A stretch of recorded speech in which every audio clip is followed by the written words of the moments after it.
Am I visible and audible? Yes, you are. Thank you. Everyone, I'll try to take one POI from closing if possible. Starting my next word.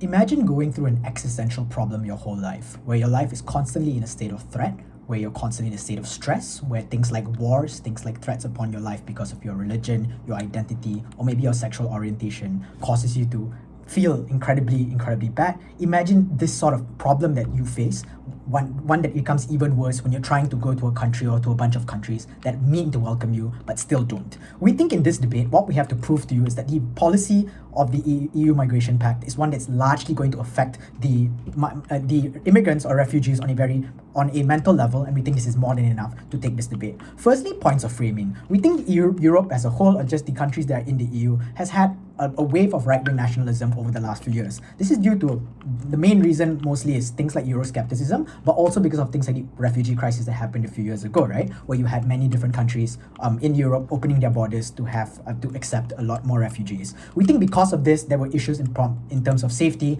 The perception on the ground largely from politicians were that immigrants were kind of causing a lot of rise in crime, and hence because of that they were problematic to the country. This means a lot of political campaigns talked about this, but also the Overton window about how people on the ground perceive refugees was one that they were particularly bad. We think this is on its own demonstrates that the EU in itself has already gotten a lot of people who might not necessarily be the best, most favorable of refugees. We see this even more in countries like the G7 countries, right? The large ones in the EU, Germany, France, Spain, Italy, and so on and so forth. All of which, if not have become right-wing, have already had a lot of right-wing politicians and have been campaigning on the idea of right-wing, and also getting to a lot of people on the ground supporting their ideals of being anti-immigration. At this point then, we think why this policy on its own is one that's going to be bad. We think just as a whole, the policy and the optics of it is one that's bad, right? Because many of these politicians have been campaigning on the idea that the EU as a supranational organization is one that's useless and inept and incompetent, and they use the refugee crisis and immigration as a reason to explain why exactly people should be leaving the EU, right?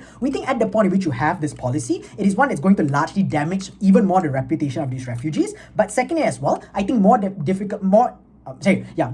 more than that, I think what it does is explain or give into the idea that these refugees themselves are dangerous, right? We think this is bad because this encourages pre-existing behaviors or sentiment towards refugees that they are problematic. But secondly as well, I think it frames them as people who are difficult, people from the start that you should be cautious against, right? This means on the ground for reasons like things like biometric processing, getting their data and so on and so forth, I think in the minds of people is that the people who are entering our country are already going to be dangerous from the start, which causes a lot of problems like stereotypes already abounding, right? Many things like especially memes and all that on social media usually tend to make fun of the people, or tend to punch down on people simply because it's much easy and it's easy to get a lot of collectivization on it. We think likely you're going to be getting this at the point that you have an Overton window about these policy discussions. We think on the counterfactual, not having this and keeping the same policies intact without having the EU interfere will be one that's better, simply because it prevents any sort of like emboldenment of these right-wing narratives and for them explaining like, oh, this is something that's actually in our favor. We are telling you the EU is useless. You can listen to it now. This is why they're listening to us, and they can capitalize it and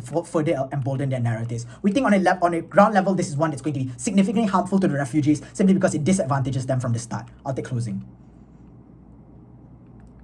All right, opening. The right-wing narrative is so powerful and very inflammatory to so many people. Why is the fact that we are collecting biomedics the tipping point on having more harm and more pressure against it? No, but that's not the point. The point is that the conversations are going to be had, and the perception you're going to have about these people at the point which you're going to be collecting the biometric data, and at the point this is something that's going to be done by many other countries, means that the perception towards these refugees will be one that's going to be one that's going to be amplified even more, that they are dangerous and problematic. This is going to then translate into things like stereotypes abounding, the way they are perceived when it comes to job applications and so on and so forth. Just the fact that someone looks at them and says, oh, this is someone that my country had to monitor and look at, this is something that someone who has to be constantly supervised, means that the implication is that these refugees themselves will always be considered problematic from the start. We think this is something that's largely bad, right? But even if you don't buy that, just on a practical level, why exactly we think this policy is difficult is because it gives too much leeway to countries, right? It gives them a lot of subjectivity when it comes to the border management, and there's not a uniform policy when it comes to how they accept or reject refugees. We think there are two contexts then in one that's going to happen, right? One, many countries in which immigration is already a problem and majority of the population doesn't or isn't the most biggest fan of refugees, even countries that are on the center right, means that it's highly likely you don't get approved, right?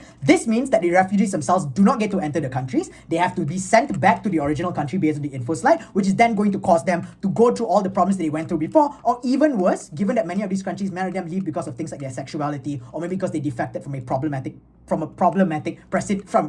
government, means that they probably get punished for things like, for things like betraying your country, or at the very worst, getting jailed. We think at this point then, given that I've demonstrated to you at the start that these refugees are already vulnerable from the start, at the point which you increase or give them any sort of chance that they are going to be sent back, which is something that's likely to happen in this world if you buy my characterization of how many countries are campaigning an idea of anti-immigration, it means it's highly likely that many of these people will probably be sent back, and that's one that's problematic. But even in the best case, right, that you have some level of approval, we think firstly this is one that's going to be much slower, simply because countries themselves can probably say, okay, we can make it lengthen this process as much as possible. We can make sure that we're not going to be accepting as many refugees as possible, which is already going to cause a lot of problems because highly likely they're going to be kept in detention centers for them to process their applications, right? We've seen this in the US where we had a lot of bad precedents about this, where people are just kept while they are currently checking or not whether they are eligible for entry. We think likely this is the sort of thing that's likely to occur, especially in many of the countries. They are already not the most favorable to immigration, right? But even if that's not the case, let's assume the best case that they can just enter the country in all of the things. Everything I talked about in terms of stereotypes and the way they are considered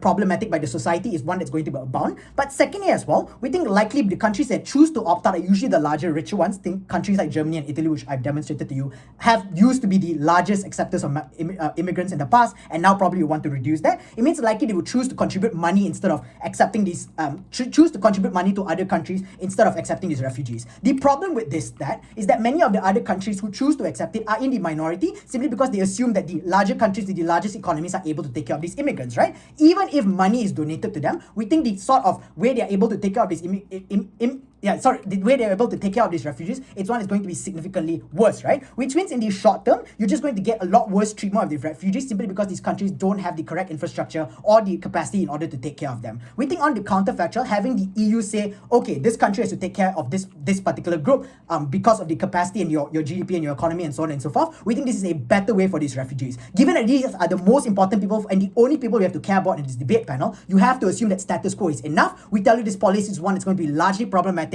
We should not give countries that much leeway in a very tense situation. Very proud to propose.